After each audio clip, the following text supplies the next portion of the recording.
Da ni'n mynd i ddarllen bore yma o Joel ar ail benod. Joel 2. Felly, os chi eisiau troi ato fe neu bu fe ar y sgrin. Joel 2. A da ni'n mynd i ddarllen y benod gyfan. Ac yna bydd Alun yn dod i agor y gair i ni'n canolbwyntio ar ddarn penodol o Joel.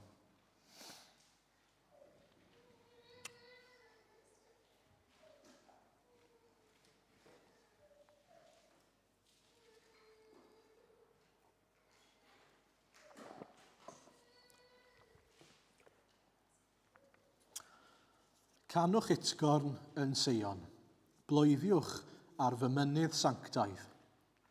Cryned holl drigolion y wlad am fod dydd yr arglwydd yn dyfod. Y mae yn agos, dydd o dywyllwch ac o gaddig, dydd o gymylau ac o ddiwch, fel cysgod yn ymdeini dros y mynyddoedd. Wele luoedd mawr a chrif, ni fi ei bath erioed, ac ni fydd ar ei hôl ychwaith, am genedlaethau dir i fedi. Ysa tân o'i blaen, a llusg fflam ar ei hôl. Y mae'r wlad o'i blaen fel gardd Eden, ond ar ei hôl yn anialwch diffaith, ac ni ddianc dim rhagddo.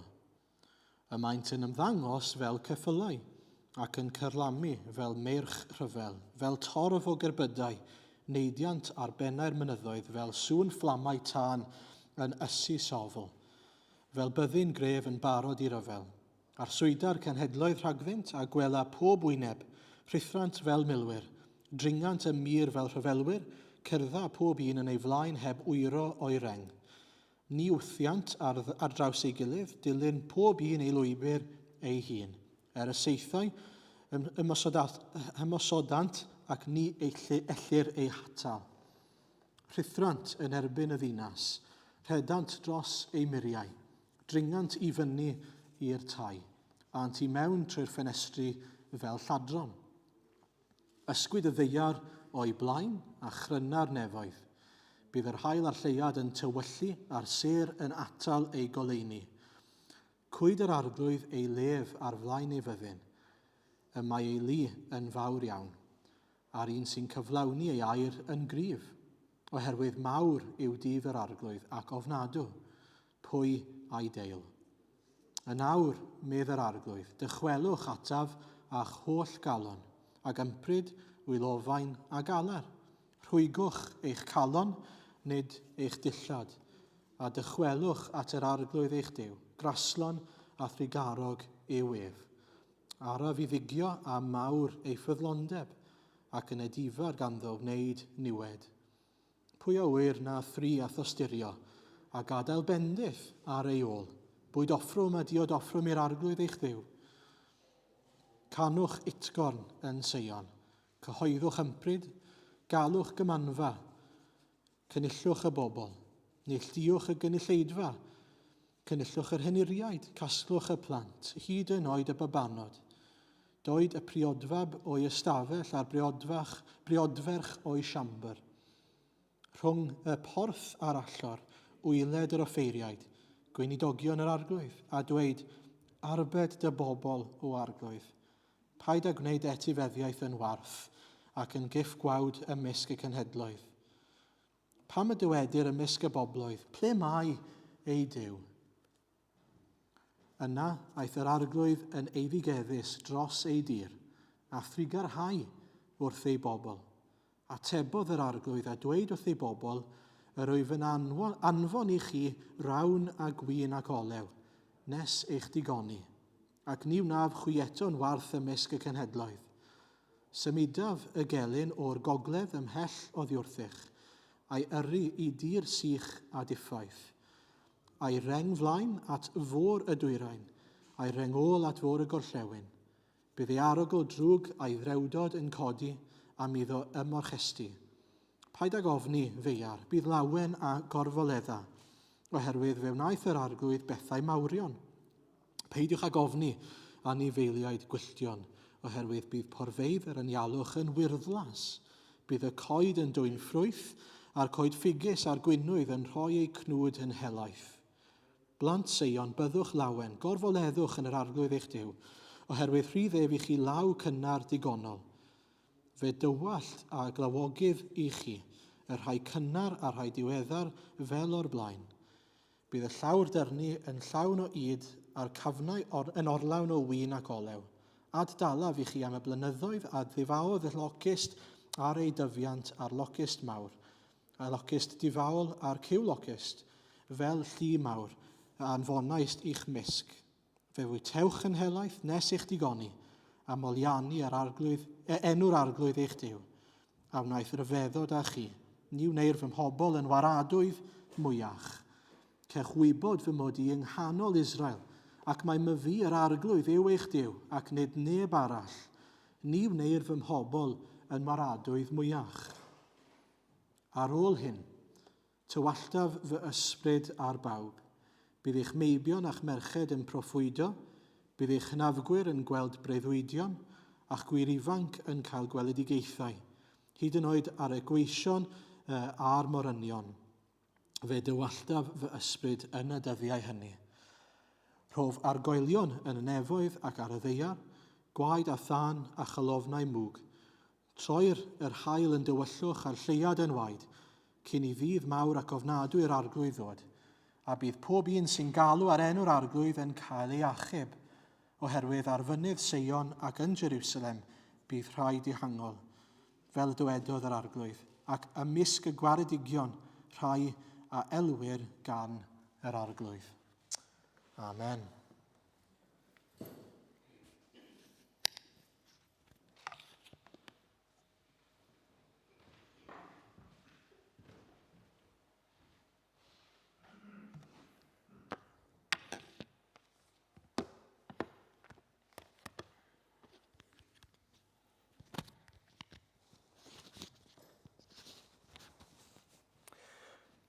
Wel, ni'n mynd i fynd off-script cyn i fi hyd yn oed ddechrau bore yma.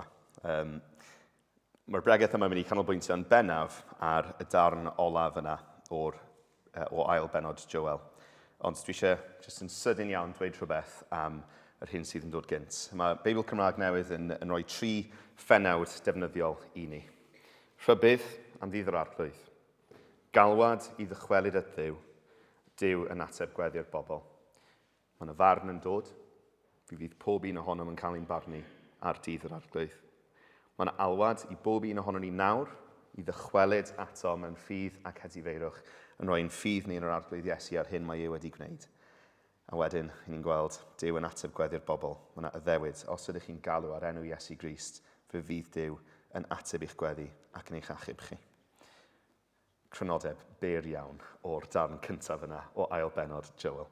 Nawr, ni'n fynd at y sgript. Na, so ni'n mynd at y sgript eto. Wrth i fi baratoi'r bregaeth yma, ges i wir fy narostwm. Dwi ddim yn treol dweud hynna allan o ryw false humility. Mae gennym fi lot fawr i fynd i ffwrdd ac i feddwl trwyddo ar ôl i fi baratoi'r bregaeth yma. Fy ngweddi i ar eich cyfer chi yw bod yr un peth yn mynd i fod yn wir ar ôl i chlywed hi. Dwi'n teimlo mae Duw wedi delio gyda fi wrth i fi baratoi hwn. Sy'n gwneud falle start point ni i weld ychydig bach yn ryfedd. Os dwi'n mynd i siarad yn gyntaf am sausage casseroles. Cyn i Elen a mi i briodi, oedd hi eriod wedi treial sausage casserole o'r blaen. Fedrwch chi ddychmygu hynna? Eriod di gael sausage casserole. Mwy na hynna, oedd hi ddim yn gwybod beth oedd sausage casserole. Dim syniad. Ac o'n i'n gael y sgwrs yna, fel ych chi'n neud, be gawn ni swper heno, a nes i gynnig, na fi, sausage casserole i ni, gyda selsig vegan, wrth gwrs. A nath i edrych arna'n syn. Beth yw sausage casserole? Eriod di blasu fe, eriod di gweld un o'r blaen hyd yn oed, ac felly dyma fi'n treol esbonio iddi beth oedd sausage casserole.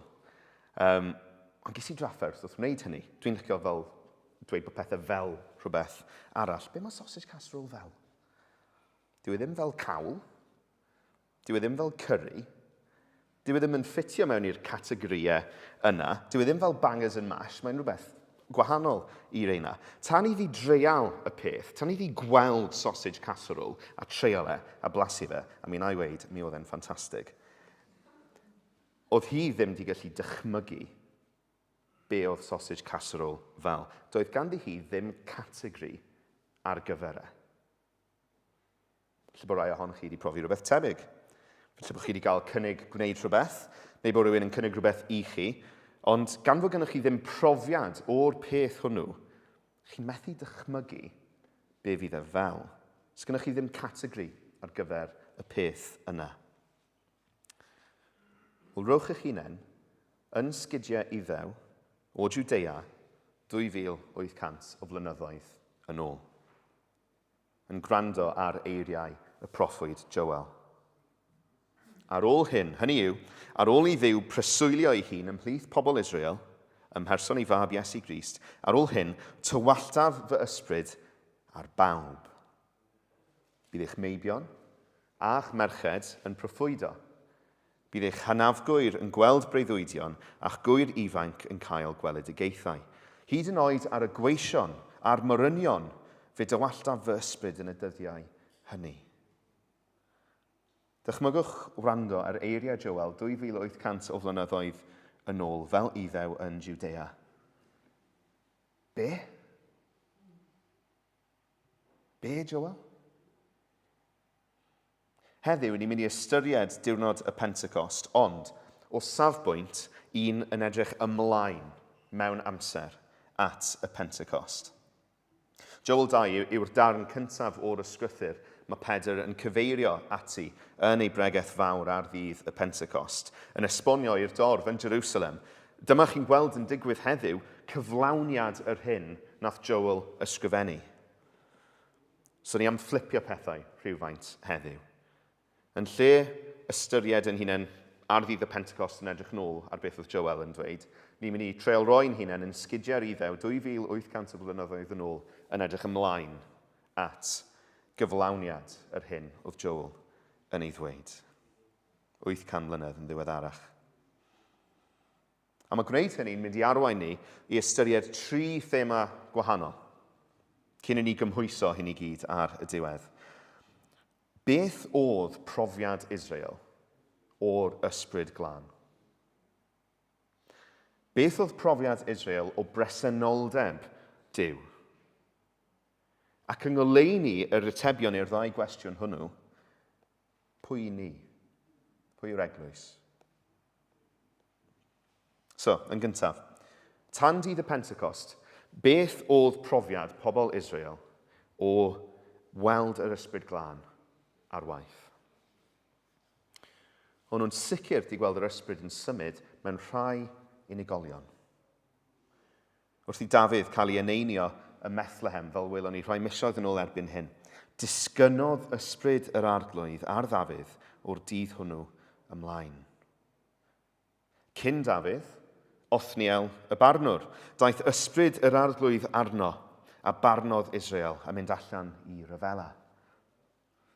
Cyn Othniel, Joshua, dywedodd yr arglwydd wrth Moses, cymer Joshua fab Nun, dyn sydd ar ysbryd ynddo.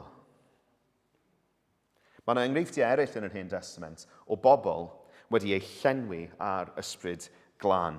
Ond yr iaith sydd fel arfer yn cael ei ddefnyddio yn yr Hen Testament ar gyfer hyn yw bod yr ysbryd wedi dod ar berson.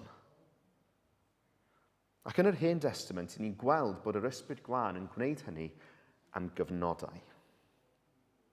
Cymerwch y brenin Saul. Ni wedi bod yn edrych arno fe yn y Berea dros y misoedd diwetha. 1 Samuel 11, disgynodd ysbryd Dduw ar Saul. Ond 1 Samuel 16, ciliodd ysbryd yr arglwydd oddi wrth Saul. Chi'n gweld mae'n am gyfnod. Yn yr Hen Testament, mae'r ysbryd yn cyflawni pwrpasau Duw trwy ddod ar bobl Dduw am gyfnod tan bod ei ewyllus wedi gyflawni. Nawr, dwi'n mynd i roi darlun hollol anghyflawn i chi. Ond dychmygwch, bod chi'n mynd ar business trip, ac mwyn fynd ar y trip yma, chi'n archebu Airbnb. Mae gennych chi bwrpas i'w gyflawni, A chi'n preswylio mewn lle am gyfnod mwyn cyflawni'r pwrpas yna. Chi ddim yn gwneud eich cartref chi yn y lle yna. Chi ddim yn cartrefu yno. Chi'n cyflawni eich pwrpas chi a chi'n symud ymlaen. Wel, mae llenwad yr ysbryd glân ym mhobol Dduw yn yr Hen Testament rhywbeth fel yna. Mae yna am gyfnod yn cyflawni ei bwrpas ac yn symud ymlaen.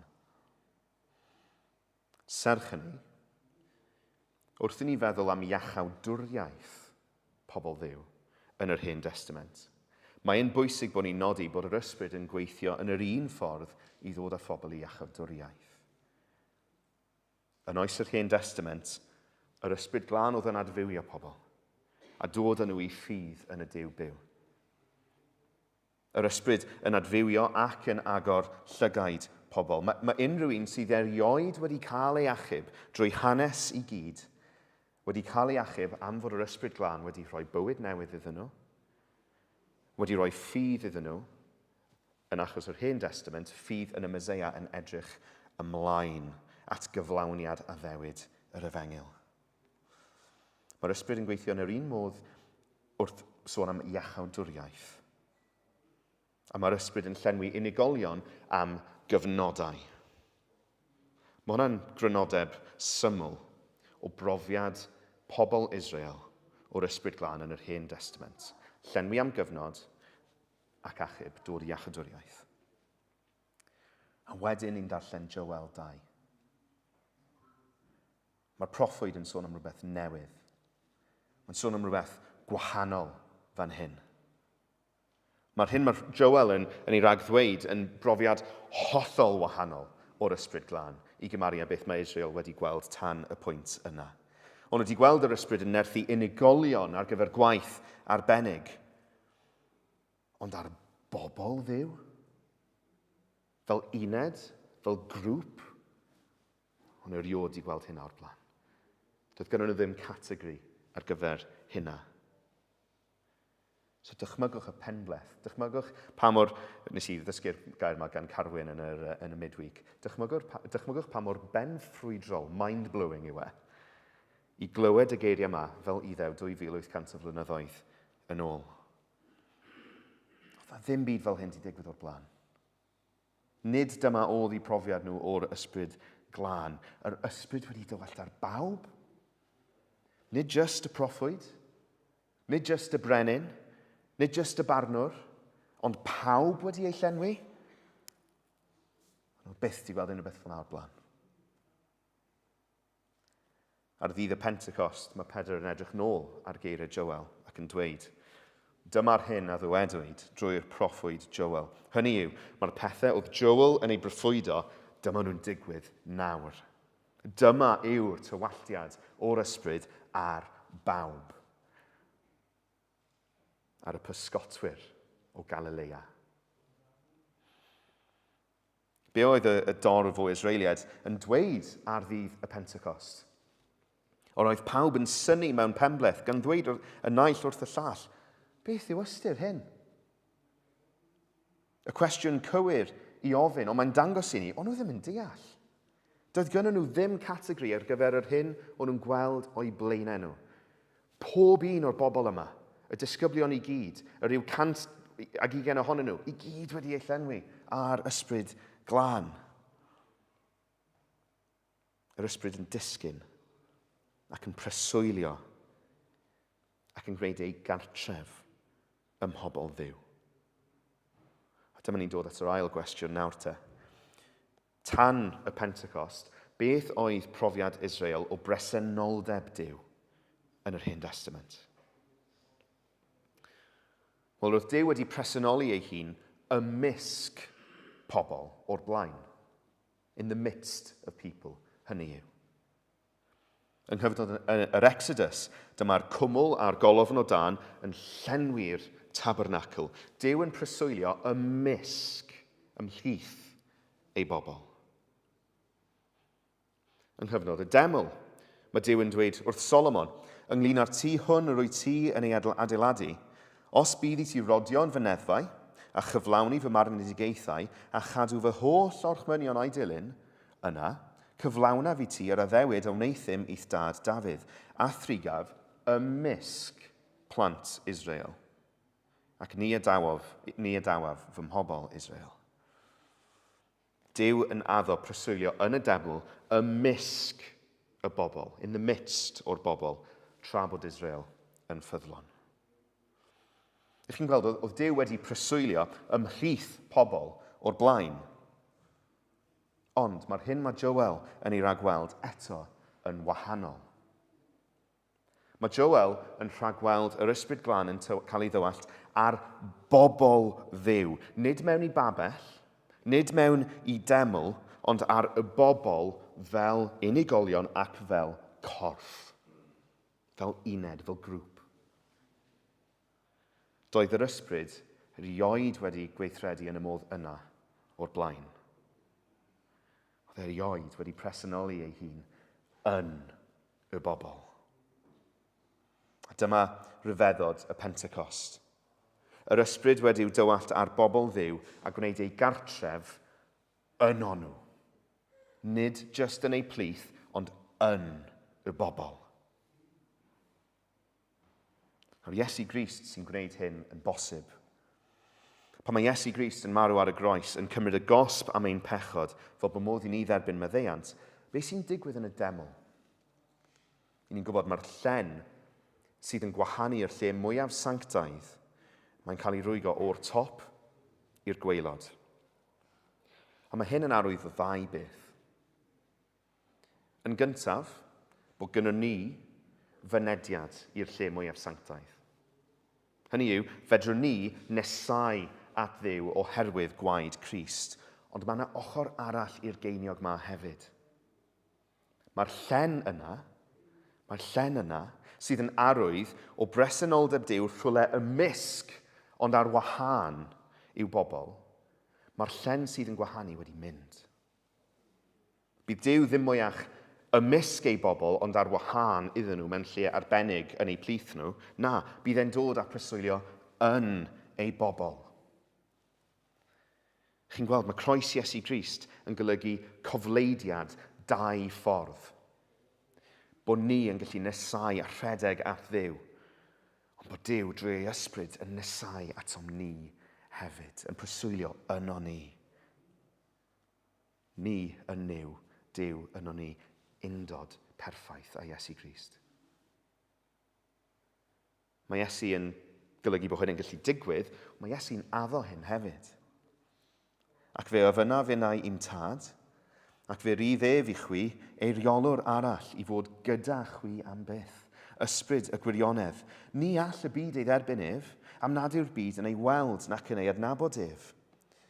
Yr ydych chwi yn ei adnabod.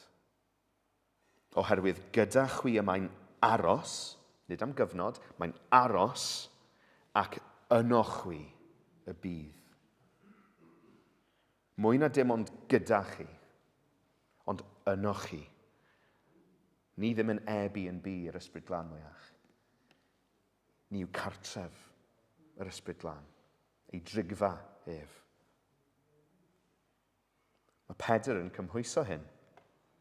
Yr ydych chwythau hefyd, fel meini bywiol yn cael eich adeiladu yn ysbrydol. Ni, yr eglwys, ni yw gwir deml Dduw. Oherwydd taw ni yw corff Crist heddiw ar y ddaear. Mae'r deml yn gyntaf yn gysgod o gorff yr arglwydd Iesu Grist, Emmanuel, Duw gyda ni, Duw yn preswylio yn ein plith, yn y cnawd. Ond wedi i'r mab fyw, marw ar y groes, ennill ychubiaeth, atgyfodi ac esgyn i'r nef, be mae'r gair yn dweud wedyn? Wel, ni, yr eglwys, yw corff Crist ar y ddaear, a fe yw'r pen. Chi'n gweld, mae'r deml yn gyntaf yn gysgod o'r arglwydd Iesu, lle mae holl gyflawnder Duw yn preswylio. Ond mae'r deml hefyd yn gysgod o'r eglwys, lle mae'r ysbryd glân yn preswylio heddiw, nid mewn brics, ond mewn meini bywiol, sef ni, credinwyr. Doedd gan yr Israeliad 2,800 o flynyddoedd yn ôl yn oes Joel ddim categori ar gyfer hyn. O gwbl. Dyw yn preswylio yn ei bobl. Na, yn y deml mae Duw'n byw. Na, Dyw yn preswylio yn ei bobl. Doedd gynnon nhw ddim categori ar gyfer beth oedd Joel yn ei ragweld. So yng ngoleuni hynny de, sut dylen ni feddwl amdana ni am yr eglwys? Mae ystyried hyn i gyd yn ein harwain ni at gasgliad ofnadw o bwysig wrth i ni feddwl am yr eglwys heddiw ac Israel yr Hen Testament. Mae'n codi'r cwestiwn o pwy yw pobl dduw, neu be mae'n ei olygu i berthyn i'r grŵp sy'n cael ei adnabod fel pobl dduw. Mae rhai yn gwneud y camgymeriad o feddwl taw Israel oedd yr eglwys yn yr Hen Testament. Na, hwnna'n anghywir. Mae'n bwysig iawn bod ni'n cydnabod mae gan Israel lle arbennig yn hanes iachawdwriaeth. Fel mae Paul yn ysgrifennu i'r Rhufeiniad, Israeliaid ydynt, ei heiddo hwyr mae bwysiad, y gogoniant, y cyfamodau, y gyfraith, yr addoliad a'r addewidion. Iddynt hwy y mae'r hynafiad yn perthyn ac oddi wrthynt hwy yn ôl ei linach naturiol y daeth y Meseia. Bendith enfawr. Mwy eto, ar bwy ddisgynodd yr ysbryd ar ddydd y Pentecost, wel grŵp o bobl oedd i raddau helaeth yn Israeliad. Am hynny, fedrwn ni ddweud bod Israel yn genedl daearol gafodd y fendith o weld Duw yn gweithio mewn ffordd arbennig yn hanes, hollol unigryw yn eu hoes nhw. Ond, doedd yr ysbryd glân ddim yn preswylio pobl Israel, yng nghenedl Israel. Roedd Duw yn eu plith nhw, yn y dabernacl, yn y deml, Ond roedd hyd yn oed hynny yn amodol. Oedd hwnna'n conditional hefyd. Fel darllenon ni gynt, Duw yn llyfaru wrth Solomon. Os bydd i ti rodio yn fy neddfau a chyflawni fy marnedigaethau a chadw fy holl orchmynion o'i ddilyn, yna cyflawnaf i ti yr addewid a wneithym i'th dad Dafydd a thrigaf ymysg plant Israel. Dyma'r addewid o bresenoldeb Duw ymhlith bobl dan yr hen gyfamod. Bydd e'n bresennol tra bod Israel yn ifydd. A beth sy'n digwydd, wrth gwrs, wrth ni edrych nôl mewn hanes, wel mae'r deml nath Solomon adeiladu yn cael ei chwalu. Ydy hwnna'n golygu bod Duw ar y canol yn meddwl, mae'r brics yn cwmpo? Na. Oedd Israel wedi bod yn anifydd. Oedd Duw wedi tynnu bresenoldeb i ffwrdd. Mae'r ffordd mae Duw yn preswylio ymhlith cenedl Israel yn amodol yn yr Hen Testament. Pwysig gwahaniaethu, dyw gwaith achubol graslon yr ysbryd ddim yn amodol, os maen nhw'n cael eu achub dan gyfamod gras. Ond roedd presenoldeb Duw ymhlith y bobl, a'r fendith ddaeth o hynny, mi oedd hynny yn amodol. Mae hynny'n un peth ymhlith llawer o bethau sydd yn dangos taw nid Israel yr Hen Testament oedd yr eglwys yn yr Hen Testament. Mae hyd yn oed y term pobl dduw yn golygu rhywbeth gwahanol. Pobl dduw dan yr hen gyfamod oedd Israel, a ddim pob un ohonyn nhw'n perthyn i Israel go iawn. Ond yn un pobl dduw dan yr gyfamod newydd. Chi'n gweld mae'r modd o relatio i Dduw yn hollol wahanol, ar lefel sylfaenol mae'n wahanol. A mae hynny yn ffocysu pwysigrwydd y Pentecost.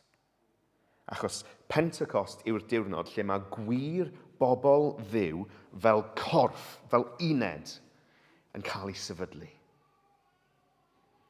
Dydd y Pentecost yw dyddiad geni yr eglwys, pen blwydd yr eglwys. Gwir bobl Dduw yn llawn ystyr y term. Wrth gwrs, mae'r building blocks yna'n barod. Y bobl unigol wedi cael ei achub. fel oedd yna unigolion yn yr Hen Testament wedi cael ei achub. Ond mae'r eglwys fel corff yn cael ei eni go iawn pan mae'r ysbryd yn dod ac yn preswylio yno nhw. Fel corff o gredinwyr. Oedd yn gweithio yno nhw'n barod fel unigolion, wedi ei adfywio nhw, wedi dod nhw i ffydd, wedi agor eu llyged nhw, ond maen nhw'n dod yn eglwys pan mae'r ysbryd yn dod i fyw yn nhw fel corff o gredinwyr. Preswylio corfforaethol yr ysbryd glân, the corporate dwelling of the Spirit, yn y corff. A mae hynny'n arwain ni at y syniad mawr heddiw. A chrynodeb o'r hyn oedd Joel yn ei ragweld. Dydd y Pentecost yw diwrnod sefydlu'r eglwys pan mae'r ysbryd glân yn cael ei dywallt ar bawb ymhlith y credinwyr. Mae'n llenwi nhw fel un corff. Dydd hynny byth yn wir i Israel. Mae'n gwneud yr eglwys, mae'n gwneud ni yn unigryw mewn hanes. Dyma'r unig gyfnod, a'r eglwys yw'r unig grŵp o bobl lle mae'r ysbryd wedi preswylio ynddyn nhw. Fel unigolion a fel grŵp. Yn eich darllen personol chi, jyst cymhwysiad sydyn iawn, byddwch yn ofalus bod chi ddim yn mapio pob agwedd o Israel yr Hen Testament ar eglwys y Testament Newydd. Mae Israel yn gysgod o'r hyn sydd i ddod. A mae yna rhai patrymau sydd yn cario drosodd wrth gwrs, ond nid y cysgod yw sylwedd y peth go iawn. Mae'r eglwys yn gorff arbennig unigryw yn hanes. Peidiwch a defnyddio'r cysgod fel lens i edrych ar sylwedd y peth go iawn, ond deallwch y cysgod drwy'r peth go iawn. Deallwch rôl Israel, a pwy yw Israel, yng ngoleuni pwy yw Iesu Grist a pwy yw i bobl go iawn er eglwys. So beth yw'r eglwys de? Yr eglwys heddiw, ni fel uned fel corff, yw preswylfa'r ysbryd glân. Am fraint. Am fendydd. Duw yno chi. So siwr i ni'n cymhwyso hyn i gyd. Mae'n drwg dweud, does yna ddim llif i'r pwyntiau yma o gymhwysiad, ni'n mynd i fynd dros y lle i gyd tyma bach. Ond siwr i ni'n cymhwyso hyn i gyd. Wel, sut ma'ch adnabyddiaeth bersonol chi o'r ysbryd glân? Mae'r paratoi'r bregaeth yma di amlygu i fi gymaint o dyfu sydd gen i fi wneud yn ymperthynas i gyda'r ysbryd glân. Mae'n gwestiwn enfawr. Y cwestiwn yma nath golygu bod Martin Lloyd-Jones yn ymddeol o bregethu, achos nath y cyrraedd adnod y sylweddoli, dwi ddim yn gwybod digon am llawenydd yr ysbryd glân. Nath yna golygu bod e'n ymddeol i fyfyrio ar y peth. Mae'n gwestiwn enfawr. Sut ma'ch adnabyddiaeth bersonol chi o'r ysbryd glân? Plis ewch adre'n myfyrio dros y cwestiwn yna. Bydde llawer yn y camp diwygiedig yn dweud, wel, rôl yr ysbryd glân yw amlygu Iesu Grist. Mae'r ysbryd yn fwy cuddiedig. Mae'n drygwyddol dduw sydd yn byw yno chi fel Cristion. Sdim byd cuddiedig amdano fe. Rôl mwyaf yr ysbryd glân, be mae wrth i fodd yn gwneud, fel nath Aaron pregethu ar wythnos diwethaf, yw gosod y spotlight ar Iesu Grist, amlygu, mawrygu Crist yno ni, un calonau ni, pwyntio pobl iddo fe, dysgu ni am Iesu Grist. Dyna yw rôl, dyna beth yw joy yr ysbryd glân. Dyna beth mae wrth i fodd yn gwneud. Ond dyw hwnna ddim yn golygu bod ni'n esgeiluso'n perthynas ni gyda fe. Job fi yn y gwaith yw i ddysgu'r plant am ffiseg. Dyna pam dwi yna, dyna beth dwi'n cael fy nhalu i wneud. Rôl fi yw i pwyntio pobl at gywirdeb ffiseg. Ond, mae'r plant yn dysgu gymaint mwy am y ffiseg pan maen nhw'n nabod fi, a maen nhw'n mewn perthynas solid gyda fi, a maen nhw'n gwybod sut dwi'n cyfathrebu, a maen nhw'n nabod yn llais i, a maen nhw'n nabod cywiriad fi. Maen nhw'n dysgu mwy am y peth dwi'n pwyntio nhw ato pan maen nhw'n nabod fi'n well. Chi eisiau nabod Iesu Grist yn well?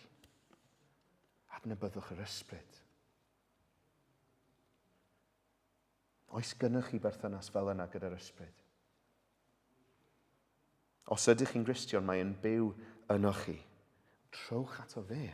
Gweddiwch iddo fe, molwch chi am ei waith, ac yn y cyfan gofynnwch ysbryd glân amlyga Crist yn ein plith ni, fel wyt ti wrth dy fodd yn gwneud. Mae dod i nabod yr arglwydd Iesu Grist yn dod â chi i berthynas gyda'r tad a'r ysbryd. Dyw hwn ddim yn rhyw fath o fel morthwl i bîtio chi dros y pen gyda. Ydych chi'n byw yn y gwirionedd melys yna? Ydych chi'n byw yn y llywonydd yna o nabod tad, mab ac ysbryd glân? Y tri pherson yn y drindod. Oes perthynas gyda chi, gyda Duw yn ei gyflawnder? Yr ail bwynt o ran cymhwyso. I ni'n aml yn sôn am pa mor unigolyddol, pa mor individualistic mae ffydd yn y gorllewin yn gallu bod. Fi a Iesu, yr ysbryd glân yno fi a fy nhad. Nawr, y pethau yna i gyd yn wir. Mae Iesu Grist yn waredwr i fi.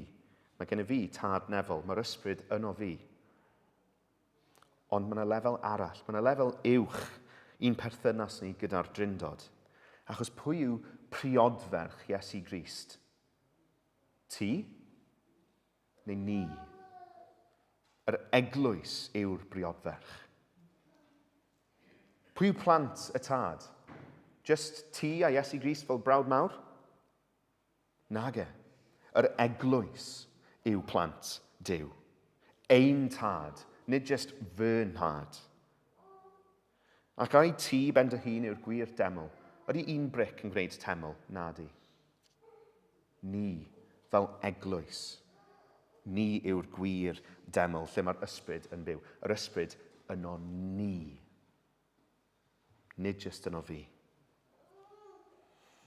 Os ydych chi'n methu'r lluosogrwydd yna, ych chi'n cael eich dallu i fawredd gwaith a chybol y drindod. Diolch iddo fe. Mae Duw yn fy achub i ogoniant. Clod iddo fe. Diolch byth iddo fe. Ond mwy na hynny, mae'n achub lluoedd i ogoniant.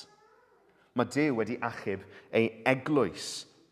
Mae yna balans fan hyn. Peidiwch colli golwg ar faint mae Duw wedi eich caru chi, yn eich nabod chi fel unigolyn. Nath Crist farw yn dy le os ti'n credu ynddo fe. Peidiwch colli golwg ar faint yw ei garied tuag ata ti. Ond ar y groes, nid dim ond ti oedd ar ei feddwl e. Ar y groes, nid dim ond dy bechod di nath e sgwyddo. Nath e sgwyddo ar y groes pechod pawb a fyddai'n credu. Ar un tro, dychmygwch yr aberth. Chi'n gweld, pan ni'n cofio lluosogrwydd gwaith y drindod, bod e'n achub lluoedd i ogoniant. Mae'n mawrygu gwaith Crist. Mae'n gwneud ni gofio faint yw ei aberth e.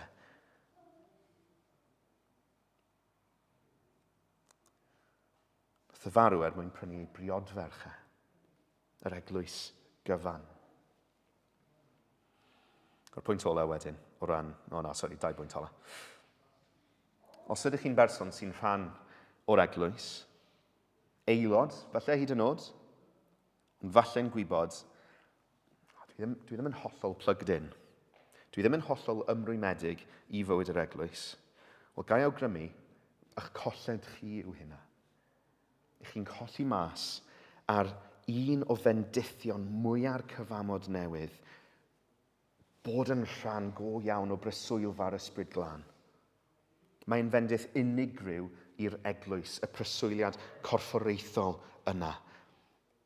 Mae'n special, mae'n unigryw, mae'n wahanol i'r preswyliad unigol mae'n gwneud i ni. Mae'n golygu cymdeithas go iawn, melys. Mae'n golygu ffrwyth ysbrydol yn ein bywydau ni, sydd ond yn dod pan yn ni o gwmpas eraill sydd wedi cael ei llenwi ar ysbryd glân. Mae rhai Cristnogion yn gallu bod fel braich sydd â tourniquet dros dyddi. O'r braich dal yn perthyn i'r corff. Mae dal yn aelod o'r corff. Sym lot o wad yn cyrraedd y fraich na. Sym lot o fywyd yn cyrraedd y fraich, achos mae'r braich di torri hun off. Mae rhai eglwysi yn gallu bod fel corff sydd wedi bod yn eistedd rhy hir. Sa'n gwybod chi wedi profi hyn, chi wedi bod yn eistedd yn rhy hir, a chi'n colli'r circulation yn eich coesau chi. Coesau chi'n teimlo fel bod nhw wedi marw. Rhai eglwysi'n gallu bod fel na. Felly bod ni'n gallu bod fel na. Bod ni wedi bod yn eistedd mor hir, mae rhai aelodau teimlo bach o pins and needles. Dyn nhw ddim wedi iwsio'r coesau mor hir, maen nhw'n teimlo'n numb, maen nhw'n teimlo'n useless. Mae'r coesau dal yn perthyn i'r corff, maen nhw dal yn aelodau o'r corff, ond oherwydd llonyddwch y corff, dim lot o siap o fywyd ynddyn nhw. A maen nhw'n sicr ddim yn gallu gwneud beth o'n nhw fod i wneud. Wedi treul sprintio 100 metr ar ôl bod yn eistedd am 2 awr? Ddim yn hawdd na. Mae yna 2 anogaeth fyna. Mae'r ysbryd yn preswylio'n gorfforaethol yn yr eglwys yn unig. Os ydych chi wedi profi achubiaeth Iesu Grist, peidiwch colli mas ar un o'r bendithion mwyaf sydd yn ganlyniad i hynny. Perthyn i'r eglwys a bod yn un o'r meini bywiol yna, yn y tŷ ysbrydol lle mae'r ysbryd glân yn preswylio. A mae hwnna'n golygu mwy na jyst dod i'r stwff. Mae'n golygu mwy na jyst dod i'r pethau. Fedrwch chi fod yn plugged in mewn ystyr, bod chi'n dod i'r stwff, ond yw'r switch ddim on. Gallai person ddod i'r pethau i gyd, bod nhw'n dod dwywaith ar y sul, maen nhw'n dod i'r midweeks, bod eu calon nhw'n galed. Oherwydd rhesymau dealladwy falle. Chi wedi cael eich brifo gan eglwys arall, felly bod chi wedi cael eich brifo fan hyn. Mae'r eglwys yn amherffaith, ond mae yna ysbryd glân perffaith yn byw ynddi hi, a'r waith yn ei pherffeithio hi. Os yw'r caledwch calon yna yn arwain at berson, yn dod i'r pethau i gyd, achos bod nhw'n teimlo, dyletswydd, dwi'n gorfod dod i'r stwff, a tra bod nhw'n ma, maen nhw'n gwisgo mwgwd sy'n dweud, dwi'n hapus i fod yma. Ond bod yna ddim wir ymddiried yn digwydd. Bod yna ddim wir agor ein bywyd a'n colonnau ni i weddill y saint. Mae rhywbeth o'i lef yna. Y person yn gadael yn teimlo gwagedd achos bod eu calon nhw ddim yn agored i gariad yr eglwys, i gywiriad yr eglwys, i anogaeth yr eglwys, i gymdeithas yr eglwys. A gweddiwch na fydde hynny'n wir yn ein plith ni. Os ydych chi'n sylweddoli, dwi'n profi hynny ar hyn o bryd, dwi'n profi'r caledwch calon yna, wel gweddiwch, ysbryd glân, meddala fi. Meddala fy nghalon. A wedyn cymerwch y cam yna o troi'r switch on. Plygwch mewn, trowch y switch on. Derbyniwch y bywyd sydd yn dod o fod yn rhan o gorff Iesu Grist. Agorwch eich hunain i'r cymdeithas melys yna. Mae yna gymhwysiad arall fan hyn ar ein cyfer ni fel eglwys hefyd. Nawr wrth feddwl am y darlun yna o'r corff, a'r coesau'n mynd yn stiff am fod person wedi bod yn eistedd yn rhy hir. Felly bod angen i ni godi a siglo'r coesau at yma bach. Os yna rai aelodau ni felly ddim jyst i bod yn defnyddio yn gywir. Mae gan yr ysbryd glân pŵer gwirthiol, ond dyw e ddim yn normal i gerdded ar freichiau. Ond i'n gwybod beth ti'n aron yn ei crossfit, o ryw fath. Dyw e ddim yn normal i gerdded ar freichiau.